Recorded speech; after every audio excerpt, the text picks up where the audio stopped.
Today's reading is from the Holy Gospel according to Matthew chapter 25, verses 1 to 13. Jesus said to his disciples, "The kingdom of heaven will be like this. 10 bridesmaids took their lamps and went to meet the bridegroom. 5 of them were foolish and 5 were sensible. The foolish ones did take their lamps, but they brought no oil, whereas the sensible ones took flasks of oil as well as their lamps. The bridegroom was late, and they all grew drowsy and fell asleep. But at midnight there was a cry, 'The bridegroom is here, go out and meet him.' At this, all the bridesmaids woke up and trimmed their lamps, and the foolish ones said to the sensible ones, 'Give us some of your oil. Our lamps are going out.' But they replied, 'There might not be enough for us and for you. You had better go out to those who sell it and buy some for yourselves.' They had gone off to buy it when the bridegroom arrived. Those who were ready went in with him to the wedding hall, and the door was closed. The other bridesmaids arrived later. 'Lord, Lord,' they said, 'open the door for us.'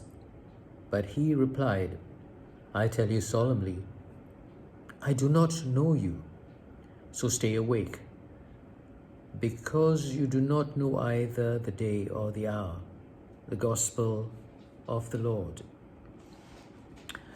At the outset, it may appear that Jesus is talking about being prepared, just like yesterday's reading, being prepared for the kingdom of heaven, because you don't know when that's going to happen. But as a story, as a parable, there are a couple of questions. Firstly, Jesus mentions the foolish and the sensible, and not necessarily, the distinction is not between the foolish and the wise, which is what we often hear. So it would appear that it's sensible to be prepared for people who don't keep their word on coming on time. So I think that's good advice. I think there are many people in our daily routines of life who are consistently incapable of keeping time. And we have to be sensible and preempt their tardiness. And it would be foolish of us if somebody is late all the time. It would really be foolish of us to expect a change of behavior. So, I think in that sense, it would be sensible to be prepared if somebody is consistently late.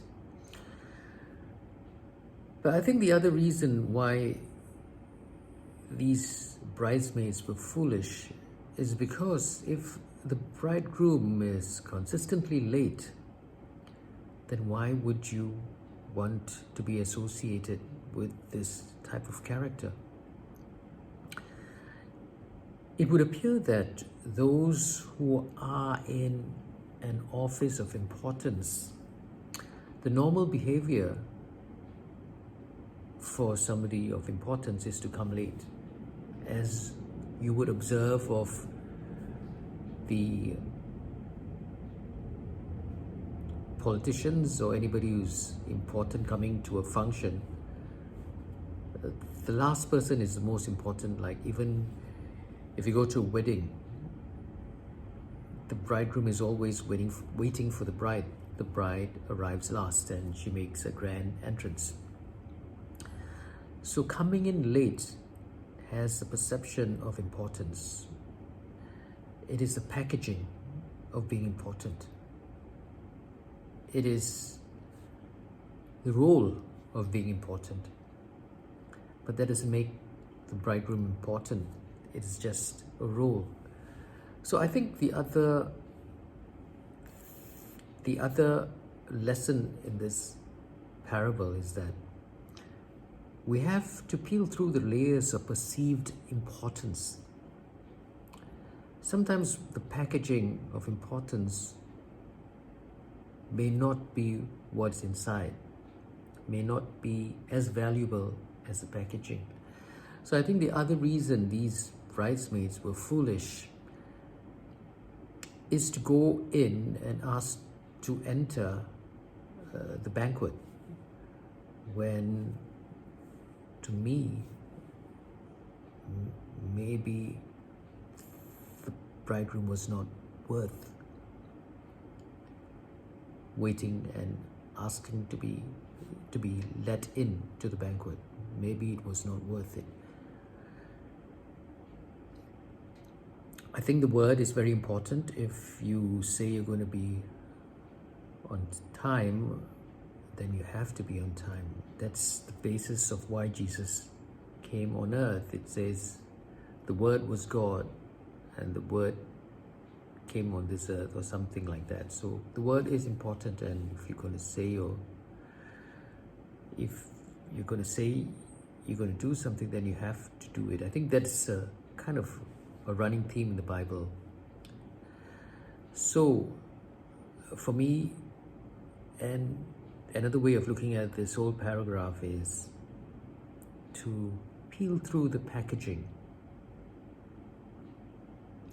Perception is not always reality. Have a good day.